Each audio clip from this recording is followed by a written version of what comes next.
Hello everyone, I hope you're very well. I'm going to show you this very short video today where I talk about these little guys. These are my Ficus bonsai, my Tigerbark ficus that I've shown you before.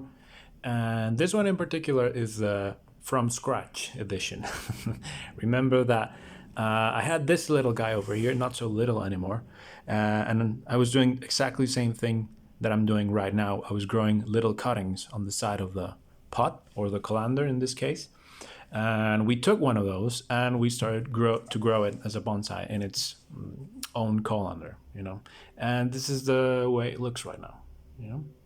We got our sacrificial branches there, for both of them, and we can see that they're doing okay.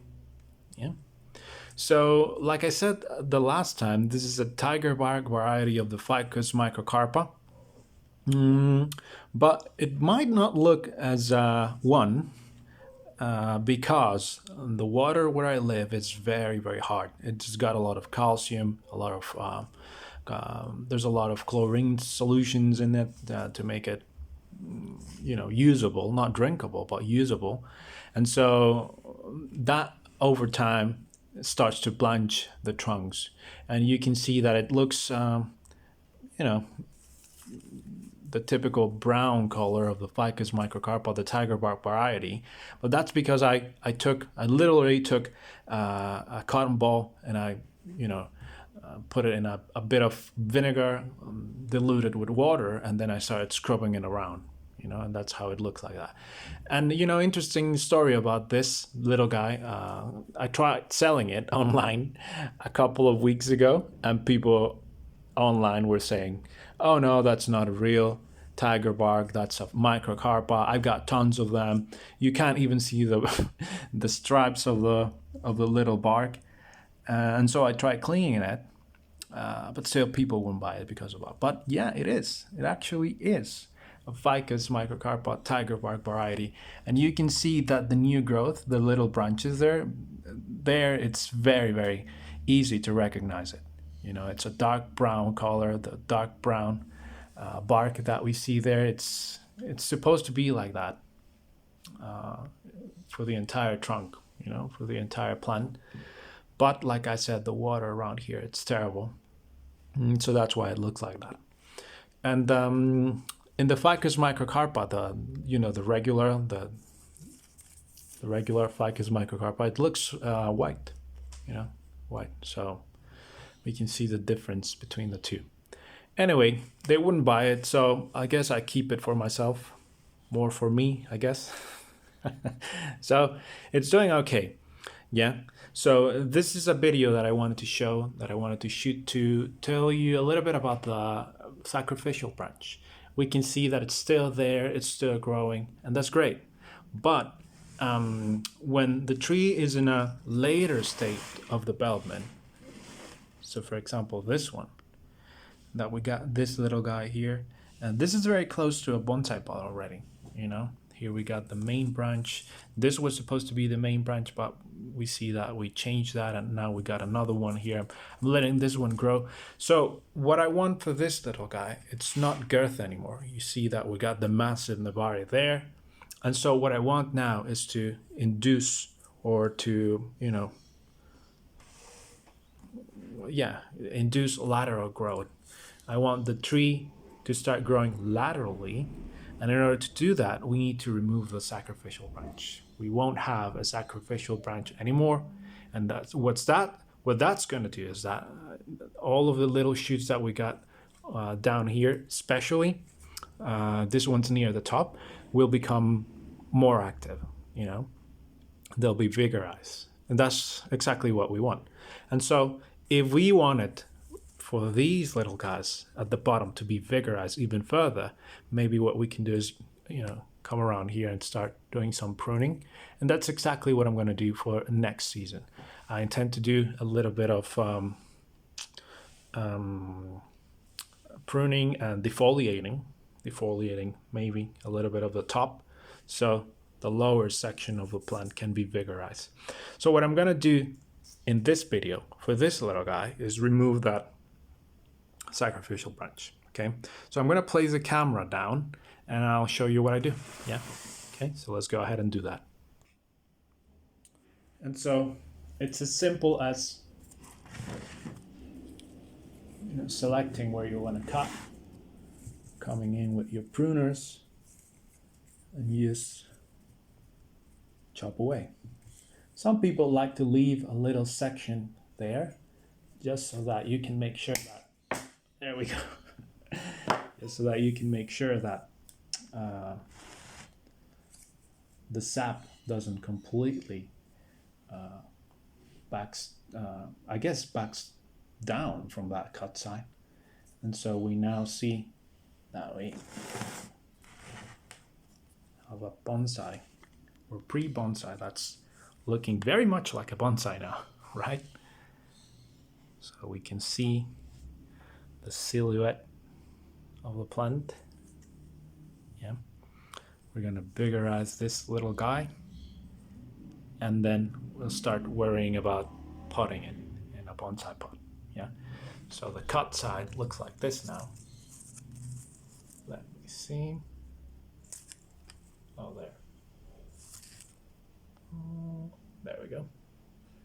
So it might look like a super ugly cut, but in my experience, ficus in general, they have a very fibrous wood, and so that is just going to be affected by the weather, the watering, and it will look very natural in no time. So if we move this little guy, we can see that the back branches are already there too. We just need to wire this one in position and this one in position. Yeah, and Bob's your uncle, as the Brits say. This one over here is very interesting because it's a graft. I performed a little graft there. My brother helped me with it, literally a drill. We can see that it's taken. It's nice, it's vigorous. And now that we've cut the apex or the sacrificial branch, that will get biggerized. That will get all kinds of new strength.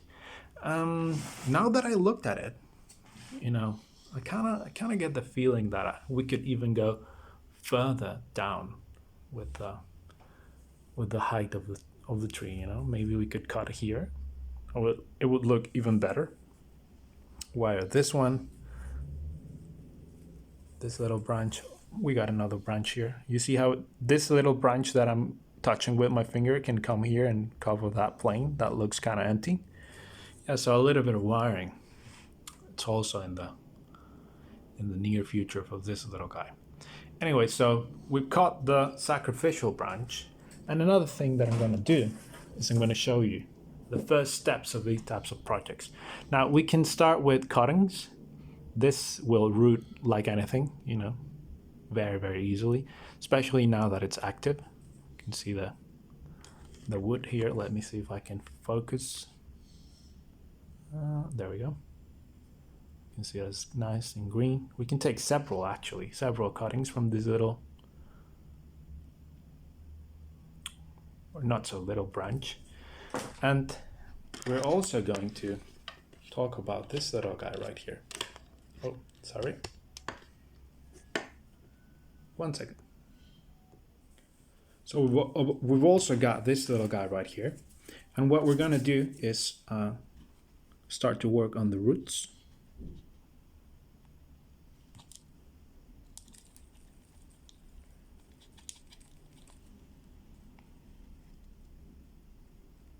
We're going to be very drastic with it. So you can see that this is a little cutting that rooted, and it's looking good. I mean, it doesn't have bulbous roots all over the place. It doesn't have a huge taproot that goes everywhere in the pot, that circles around in the pot, and it's trying to reach for the bottom. So it's, that's what we want. If you were to have those types of roots, when you start working with your ficus, it's just a matter of doing what I'm doing with these side roots that are not going to be useful. Yeah. So we just cut them, and any root that's growing downwards, you also cut. Yeah. You want to leave like a flat surface. For example, you see that this one is growing. Sorry. You see that this one is growing kind of down. We just cut those. Yeah. There. And so it will grow horizontally now. So that's going to make for a very, very good root base, as this will grow to the sides, you know. And we plant this in a shallow pot. This is way too deep, you know, maybe like a third of that, you know, and we feed heavily, and that's how we get this, you know, that nice looking Navari or trunk base. So in the meantime, I'm just gonna cover this. I just wanted to show you what we do. And don't worry about this plant being in danger of dying or anything. No, ice cream truck, 1 second. Because they are super strong, super strong. And I was gonna change it to a, you know, shallower pot anyway. So that's what we're gonna do. Yeah, so in the future, I will keep you posted on these two. The biggest one over there, like I said, I'm gonna defoliate, I'm gonna do some pruning and wiring, and that's gonna be very interesting. And also this little guy, this one, because I want it to continue to get thicker and thicker at the base, and I want it to look even older, I am going to keep the sacrificial branch. Yeah, it can grow and grow and grow. It can be 3, 4, 5 feet long, and it doesn't make a difference, you know. So the only thing that we can do is try and cut the little leaves that we have right here, so we promote branches on the top. Yeah, we leave a little bit of green so it stays alive, and that's going to continue to draw energy from the roots. And this is going to say, and the apex, I will continue growing, and that's going to translate to thickness at the base. Yeah, in the future, when we got something similar to this, we just come in and snip it. Yeah. Okay, guys, so I hope you're very well. Thank you everyone for your comments, for your questions, for your views, for everything. Okay, thank you so much. Hope you're very well. If you have any questions, comments, anything, please drop them down below, and I'll see you very soon on the next one. Okay, bye.